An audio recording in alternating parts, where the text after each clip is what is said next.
Hey, Slick Talkers, thank you so much for tuning into this podcast. And I know that if you love this show, you'll also love my morning show called Good Morning Hospitality with my co hosts Michael Golden and Brandy Canali, as we spend 30 minutes every Monday morning to dive into the industry's top latest news and trending topics. So go check it out on wherever you find your podcasts at Good Morning Hospitality. And you can live stream with us on Monday mornings on LinkedIn, Twitter, Facebook, and of course, YouTube. Now, I hope you enjoy this episode. Hey everybody, this podcast is sponsored by Open Road Hospitality. Open Road Hospitality is a team of hotel and hospitality experts that are anywhere from maintenance to housekeeping, from housekeeping to front desk. We come in and we'll train your team to enhance your team and guest experience at your property. If you want to check us out more on other services we provide, you can go to openroadhospitality.com and find out everything from there, or just reach out to us on the website. We look forward to hearing from you very, very soon. What's up, all my Slick Talkers? Thank you so much for tuning back into Slick Talk, the hospitality podcast. I had the pleasure of introducing Devon Reeves. She's the co-author of the book called Tidbits for the Emerging Pineapple Professional. And this book is really, really useful for anybody that is either just starting out in the industry or coming out of college or doing anything that just wants to grow and develop their skills. There's a lot of good resources and, of course, tidbits for you. So I recommend you check out the book and, of course, listen through all the way to the end. We have an exciting little giveaway for you. So there's more information at the end of the episode, and enjoy today's podcast. Welcome to Slick Talk, the hospitality podcast where we discuss all things hospitality, hotels, and business. You can find us online at slicktalkthepodcast.com and on every podcast listening platform.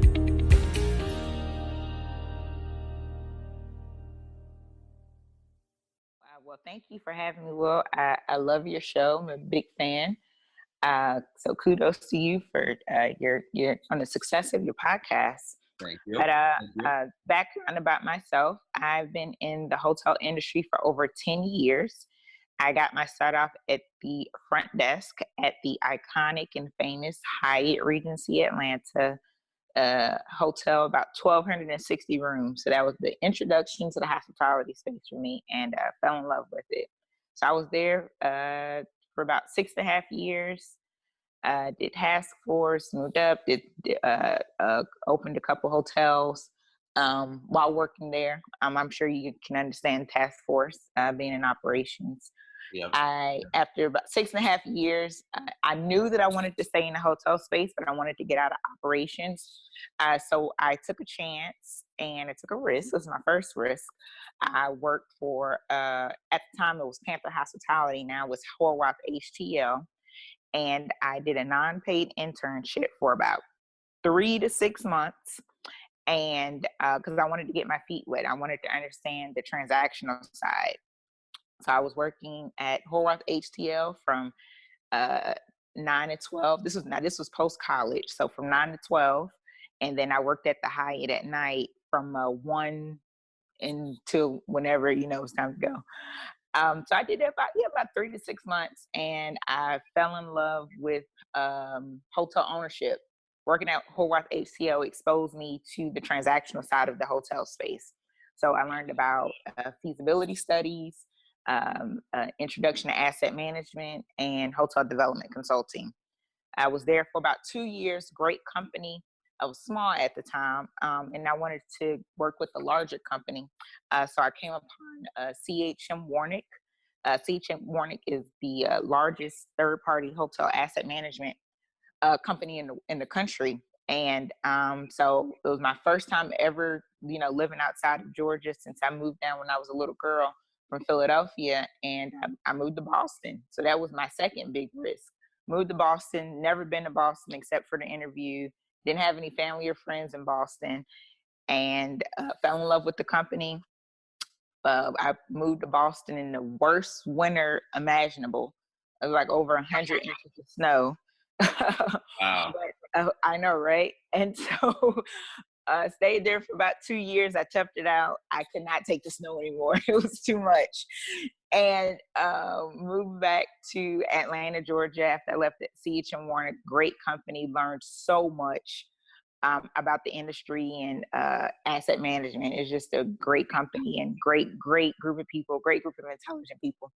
And left Boston, and I always wanted to become an entrepreneur, but I never really took that big risk. I didn't do it. I was planning for it, but I never made that jump. And finally, when I left CH&M Warnick and took a sabbatical, that was the time. And I started the Vaughn Group 2017.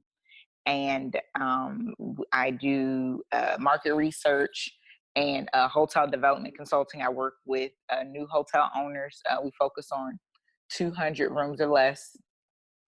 And after that, about 2018, I partnered with Dr. DeQuan Smith, and we developed Tidbits for the Emerging Pineapple Professional, which is a book for aspiring hospitality students or entry-level professionals who want to excel in the industry. And we developed this book based off of questions that we were getting when we were talking to students, different schools around the country, and we were getting a lot of the same questions, like, how do you find a mentor? What type of scholarships are available? I'm an introvert, but I love the hospitality industry, so what do I do? I don't know how to network. How do I get a job? Just, basic, fundamental questions, but people, they don't know the answers to. And so we created this book. That's amazing. For me, like, I want to ask just kind of a question on, because you and I have talked, prior to the recording, and just the leap of faith into going into your own business. I've recently taken that jump. So what just made you just say, this is it, I'm doing it, I'm creating my own company? And kind of maybe what are some challenges or some lessons that you kind of like learned just from, I don't know, it's just, you and I have the same background in a lot of ways on how we started, but what made you say, like, these skills I've developed with, this amount of experience, I'm just going to jump in for it? Probably when I was taking my sabbatical from work. I had to take a Devon moment because I'd just been working hard nonstop, because I worked full-time while I was in college. Yeah. So you can imagine, working in the front office, especially in a big box hotel, can be demanding and challenging. And going to school full-time. And I was active while I was in school. I was president of my the National Society of Minorities Hospitality Student Chapter. I was involved in other organizations, so it was just demanding. And then, right after that, I took the unpaid internship and then working pretty much nonstop every day. So I needed a break. And during that sabbatical, even though I loved the companies that I was working for, I was helping them develop their brand. I was growing their brand. And I said, you know what, I want to develop my brand. Yeah. I wanted to develop, Devon Reeves, the brand. And I, like I said, I've always had that entrepreneur spirit ever since I was a little girl. I used to sell candy in class and stuff, and sell candy to the different neighborhood, kids and stuff. So I always had that entrepreneur spirit. I just never took that leap of faith, because being an entrepreneur is risky. I mean, it's extremely risky because, when you're working for a company that's established, you get the comforts of getting a paycheck every 2 weeks, depending on the company, regardless of how, well or poor the economy or how the company is doing, you're still getting a paycheck every 2 weeks, especially if you're salaried. You know what you're getting, you know what you're expecting. You're getting benefits, you're getting retirement benefits, health insurance. But when you're an entrepreneur and you're working for yourself, it's challenging. It's not the same level of comfort, especially when you're first starting out. And because it don't matter how many books and how many times you can go to school, you really cannot learn how to be an entrepreneur unless you do it. Yeah. I read so many articles and books and spoke with entrepreneurs. and they left out a lot of things. I'm like, I wish somebody would have told me this, because you don't really learn it until you get into it. And it's just a big risk. And fortunately, at the time when I took the leap to start my own company, it was just me by myself. So it wasn't as stress. I didn't have a family that I had to support. It was or children, or it was just me. So and I didn't have to worry about, I can put as many hours and do whatever I want, because again, at the time it was just me. So I thought it was just the perfect timing. I had money saved up, and I said, this is something that I want to do something different. And like I said, to develop, my own brand. And again, as far as like with the risk of, I just can't stress it enough. A lot of people's like, oh, I want to become an entrepreneur because they figure, okay, I just want to, create my own hours. They think being an entrepreneur is easier. Actually, it's harder, because especially if you're a solopreneur, you're director of sales and marketing, you're the director of finance, director of operations, human resources director, president, chief operator, you're everything. And it's hard, when you work for a company that have all those different roles, and you're the director of business development. So, and your PR person. And then when you first start off, you want to mitigate a lot of your expenses. So you just don't want to, okay, well, I'm contract that person out. And you think that it'll help you become more beneficial, but really you're putting money out there depending on your business, and you can't even really control your expenses. So again, just a lot of learning curves. But it's made me a better person, a better businesswoman, because, with things that I learned on my own, that a lot of times the best teacher is experience. Yeah, 100% agree. Did you guys see a pretty good result from when you kind of published the book? I know we talked about this prior, but I guess what is some feedback on some of the readers? Because I read the book just recently when I got it in the mail, and thank you for that, by the way. And we talk about how it's for people in college or through training or school and stuff like that. But honestly, a lot of the stuff is what I've learned or am learning along the way. And I did my certification through Cornell for revenue management, but that's a little different. But for me, it's still very applicable. So I guess if that's what I got from it, I'm pretty sure you probably got some other stories or some other insights just on the book, because I find it very useful. It's been something that kind of reminds me of some other lessons that maybe I forgot or just haven't deployed, and it's been like, oh, maybe like if I was thinking that, then it's probably right, that I'm reading it now. So I'm just kind of curious on what you guys have heard after the book launch, because I know you guys had just turned your book published a year ago as of yesterday. So very, very nice, and congratulations. Thank you. Of course. Well, we got a lot of great reviews. Actually, our book was this time last year, #1 new release in our category on Amazon. So that was a big, like, wow, we wasn't really expecting that.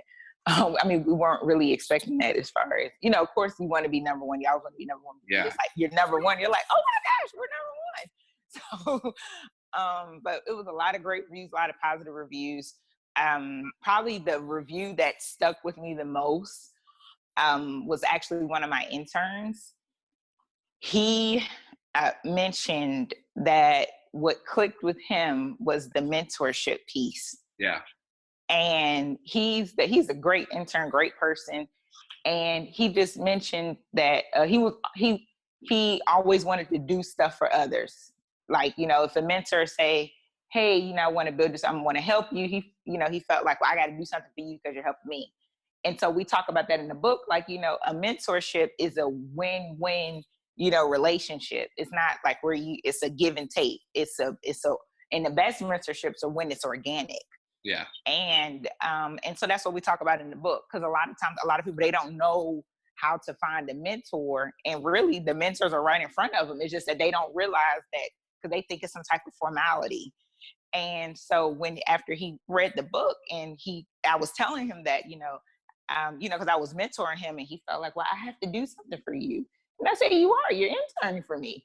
But he's like, no, but you're just going above and beyond. I said, no. I said, well, the same thing that I'm doing to you when you become a CEO one day or own your own company, just give back to someone else. And that's how it is. You just pay it forward. And so that resonated with me because after he read the book, it clicked. And his perception change of what a mentor relationship and what it looks like.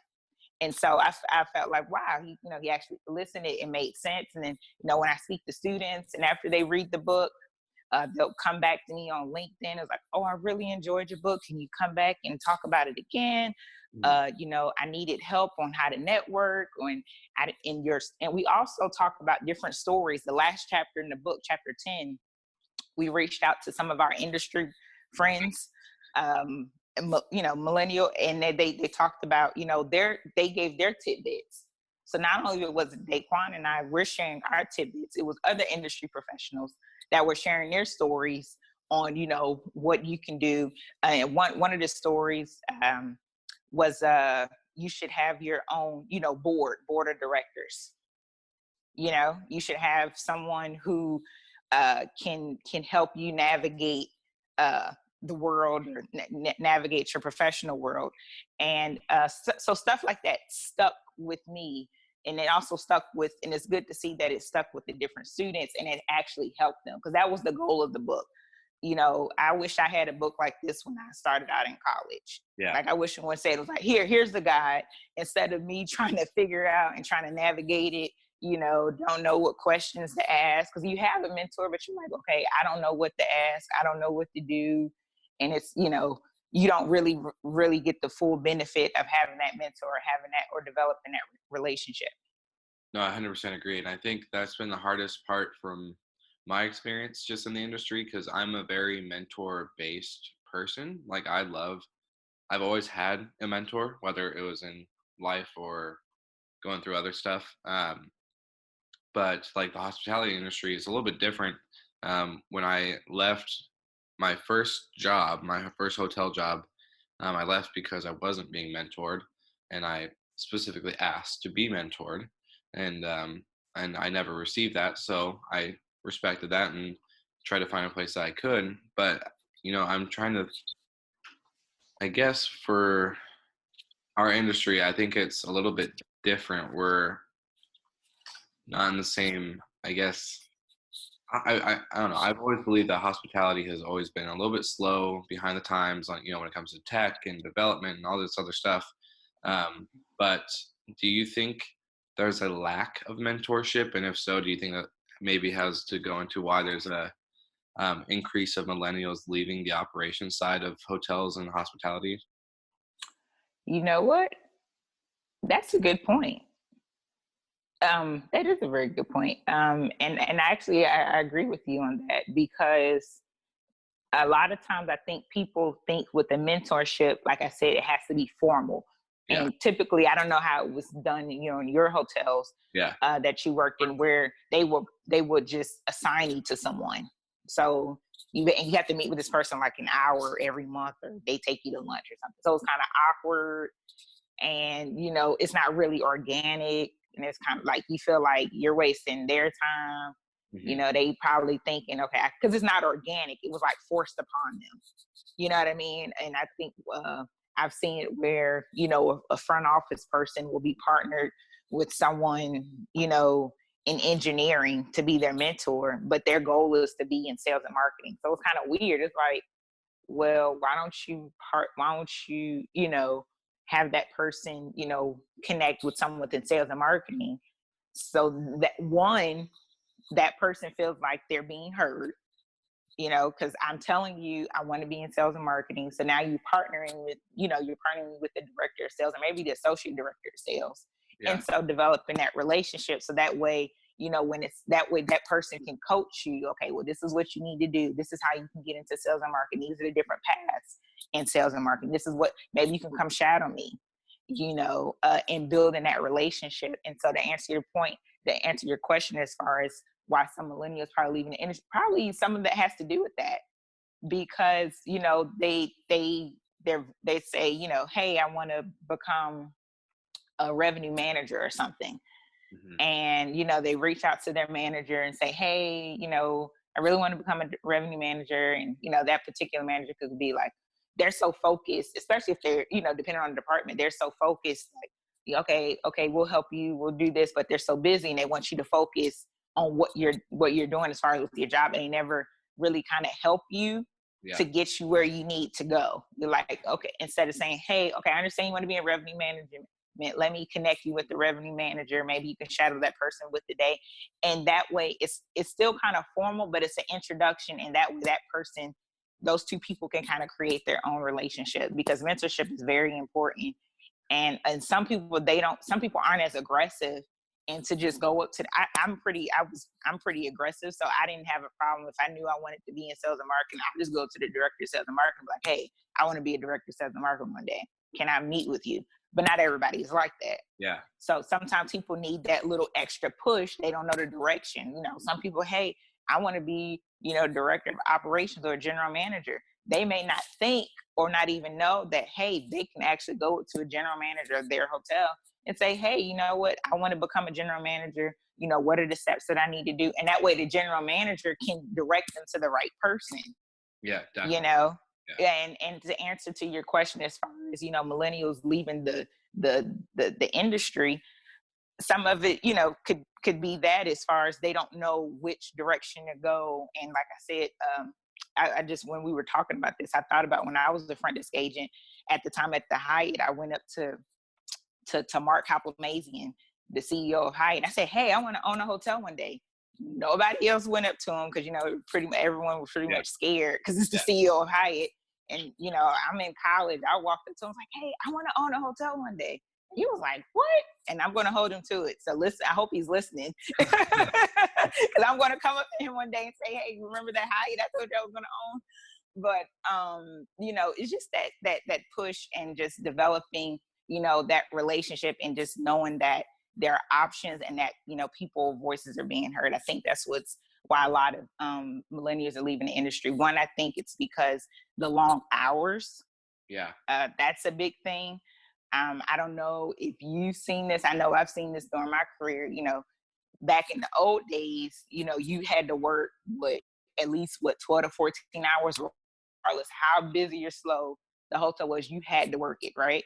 And so it's like, with that same expectation, you have to work these 12 to 14 hours a day, and it's like that can burn somebody out, especially when there are so many options. Back in our parents' days and grandparents' days, there's not as many options or job opportunities as there are now. You know what I mean? Yeah. And so, we don't feel like, as millennials, okay, that we have to stay here, and we don't have to retire with this one job. My dad, he did not agree with me becoming an entrepreneur. He was like, no. He was a firefighter for over 20. He retired as a firefighter. He was old school. You work one job, and you work the job until you retire. You get benefits, you get steady paycheck, and you get a pension. And that was his philosophy. But times have changed. Now you can create your own opportunities. You can create your own jobs. You can go from different hotels. You don't even have to work in hotels and still be in the hospitality industry.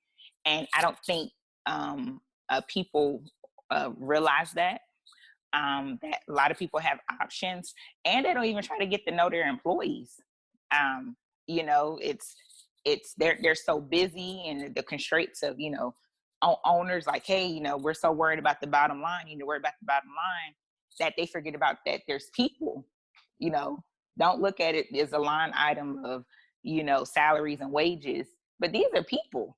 Yeah. And this is a people industry, and these people, they're going to keep your hotel running. They're going to keep the people that's in your hotel, the frontline employees, the behind the house employees, the entry level employees. They're the ones that really want to keep the hotel going, and getting the rooms clean, checking in and out guests, and food service and everything else. And if you don't take care of those people, they're going to leave. Yeah. I believe, our first guest, once you get into a certain position, and let's say you're director of operations or GM or whatever, your first guest is going to be your employees. That's all Mm-hmm. the way down from the front office manager down to housekeeping or houseman or maintenance or whatever you want to say. I think that's our first guest, and I like that what you said. We're not just a bunch of salaries and wages. It's people, and the I think you are right, and that's what I respect about kind of you and I both having a similar background. We've come from that side. We've seen, we've led a team. We've been in the trenches with them. I remember so many times being in a suit and tie, and housekeeping's behind. Rooms aren't ready by 4 or whatever the check-in time is, and I'm jumping in, cleaning, scrubbing toilets and wiping down the Mm-hmm. bathtubs and sweeping the floors Yeah. and making the beds and doing everything. And so I 100% agree. I think, so sometimes, it's easy for us to say, right? We're not an owner of a hotel yet. So we're not worried about numbers and all the other stuff and the overall legalities of operating and owning an asset like that. But at the same time, I hope and pray that that doesn't happen when we do get to that point. I don't want to get so used to being an owner that I forget, where I came from. And I don't want, I think for a lot of owners, they come in as a real estate investment, standpoint where this Mm-hmm. is just it's a cash flow business, um, Mm-hmm. which is great. That's business is fun and you get to do a lot of cool things with that. But I'm like you. I when I want to mentor or if I want to go do something, I will literally just go to the person and be like, "Hey, I want to be a director, like you said, director of sales. Can I shadow you for a day or whatever? Like stuff like that." I'm very much on that same side. So, um, but for like people that aren't in that area, like good advice is really just kind of feeling it out and maybe just starting conversation. Just also Yeah. the biggest thing for me, I'm very much, I would say 90% of my experience and knowledge in the industry is self-taught. The other 10% Mm-hmm. is learning on the, I would say 5% learning through experience. And then the other 5% is actual mentorship where I have had like conversations with industry leaders or quote unquote disruptors maybe. And so um, the biggest tool for me is being self-taught is use the internet as much as your ability because it has some good tools. There's good resources, um, out there for development and for knowledge. There's online courses like I did Cornell all online. So there's ways that you can do certain things to develop yourself and your skill. And I was even reading in the book, for the pineapple professional, um, just the at the somewhere in the end, it was talking about resources and tools and websites and stuff like that. And H Careers was on there. And for a lot of the listeners that are listening to this episode this week, H Careers is pretty much one of the longest standing platforms from hospitality side, like a job board, is what it was designed to be for kind of like an Indeed website. Um, and it's pretty much now, after its relaunch of this year, um, which the CEO will be on the show next week or the next episode after this. And it's a relaunch platform for people to develop their skills and to learn, the resources, not only just, online, but what programs and other, certifications or resume builders and other things like that can actually help you develop yourself and make sure that you're a right fit for your future employer. So it's a really good tool. I definitely recommend it. But at the same time, don't be afraid to. I'm pretty sure you'll agree with me, Devon. But don't be afraid to just start diving in. If you have a question, Google it. If you have a leader in some role that you connected with at a property or a restaurant or whatever, just ask questions. I think if you just start dropping little questions every now and then, most leaders will pick it up and will kind of understand like, okay, this person, is asking a little bit more outside the box than normal employees are just here to work and collect a paycheck. So I think there's ways that you can stand out and definitely reach out to anybody and the tools to your advantage. Oh yeah, absolutely. I definitely agree. Reaching out to people, Your human resources department is a great tool. They told me about a lot of the different programs or informational or educational programs at the time when I was at Hyatt that Hyatt had to offer. And a lot of people don't realize that their respective companies, they have a lot of educational and professional development programs, but Definitely. they don't know unless you speak to your human resource department or your manager and just let them know what your goals and objectives are. They'll Yeah. be more than willing to help because that they want to retain you. You know what I mean? It Yeah. actually costs more to hire a new employee and to train them than to retain them. So a lot of people don't realize that, just like you said, just go out and ask. And another thing that we talk about in the book, we talk about joining professional organizations, Hmm. outside of work that'll help with your professional development. Again, a lot of people will say that they're scared of talking to people. They're very introverted, but they love the hotel industry. And as you know, the hotel industry and the hospitality industry, people industry 100%. So Yeah. you Yeah. have to deal with people regardless. And I just tell them, like, hey, get out there, start networking, start going to professional events, volunteer or get on the board and get involved with similar organizations that you want to grow in. For example, if you want to go into sales and marketing, it's HSMAI. If you want to go into asset management, you have to have a lot of experience to be a part of HAMA. But being a part of HAMA, HSMAI, for those who don't know, is Hospitality Sales Marketing Association International, and HAMA is, I believe, is the Hotel Asset Managers Management Association. So it's a lot of and we talk about it in the book as well, all of the different organizations and how you can get involved. And for those who are students who are listening, who are college students, the National Society of Minorities in Hospitality is a great organization to be part of. There are a lot of different student organizations. There's just about an organization for everything. So even if you don't know what you want to do, Google is definitely your best friend, and see different there's an organization for everything. If you want to go into finance and the hospitality side, there's an organization for that. If you want to go into the technology side, there's an organization for that. Where that way you can kind of get involved. And they also have a lot of educational programs, and they actually have a lot of mentorship programs there too, and how you can get involved. Exactly. So for the end of the episode and wrapping everything up, where can everyone find your book? I'll also link it as well, but just for anybody listening, where can they find the book and more information about you? And then I guess some final tidbits that you may have for the listeners. All right. You can find the book is on Amazon. Tidbits for the Emerging Pineapple Professional. We have a website, emergingpineapple.com or www.emergingpineapple.com. You can find me, Devon Reeves, I'm on LinkedIn. For those who are on Instagram, Emerging Pineapple. But probably the best way to contact me is LinkedIn. As far as for consulting and market research, www.thevongroup.com. And it's another way to reach out to me. And as far as for tidbits that I would say to anyone, regardless if you're trying to get into industry, you're already in the industry, just do what you love. Find your passion. The hospitality industry is it's a lot of work. You're dealing with people. You're either in between a guest and their food or a guest and their hotel room.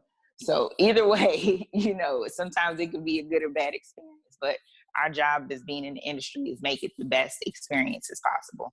And you just have to care.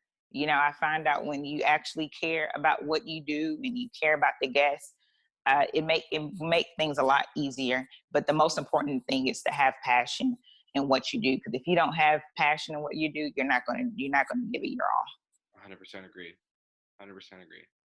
Well, thank you so much for being on the show, and I just appreciate you reaching out, and I love the book. So, of course, for any of the listeners, just an FYI, we are actually doing a giveaway for the book. Isn't that right? Yes, that's right. So there's going to be information on that. We are actually doing a new way. I'll put it at the end of this episode, but we're going to have you guys text in your submission into the word Slick Talk at 31996, and that will be the way you guys can enter into the competition. So feel free to text the word Slick Talk to 31996, and you will be able to enter. And then early January, I believe January 2nd or 3rd, we'll announce the winner, and then you'll get a copy of the Tidbits for the Emerging Pineapple Professional. So stay tuned for that, and thank you guys for tuning into the show this week. I'm Will Slick as your host.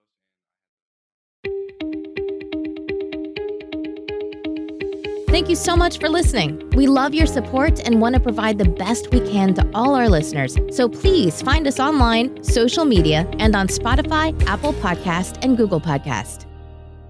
Hey everybody, if you enjoyed this episode, go ahead and enter in the competition. The book is really good. I've actually read it, and I have it here in my hands actually right now as I'm speaking. This book will be very helpful for anybody that's wanting to start out in the industry and just needs a little bit of a guide. I guess this would be the best way to describe it. So if you want to enter in the competition and get a free copy, just go ahead and text the word Slick Talk. That's one word, Slick Talk, to 31996, 31996, and you will be in the competition, and we will announce the winner on January 2nd. So go ahead, text in, get your info all in there, and hopefully you will win a copy of this amazing book. Thank you for tuning into this episode. And next week we have the holidays coming up, and then after the holidays are done, so after Christmas, there'll be more episodes. There's a lot coming out 2020, a lot of stuff happening.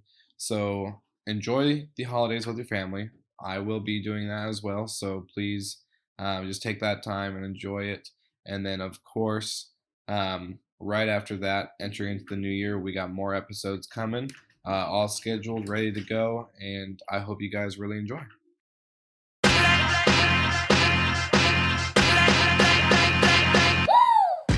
What's up, everybody? If you've gotten this far into the episode of Slick Talk, the Hospitality Podcast, then you are amazing, and thank you so much for tuning in. We want to send you two places really quickly. If you can, check out the show notes and click the hospitality.fm link. Check out all of our other shows on the podcast network. And don't forget, if you have someone that you want to hear on the podcast, then fill out the guest fill out form so that way we can get them on the show. Thank you so much for tuning in, and I hope you enjoy another episode of Slick Talk, the Hospitality Podcast.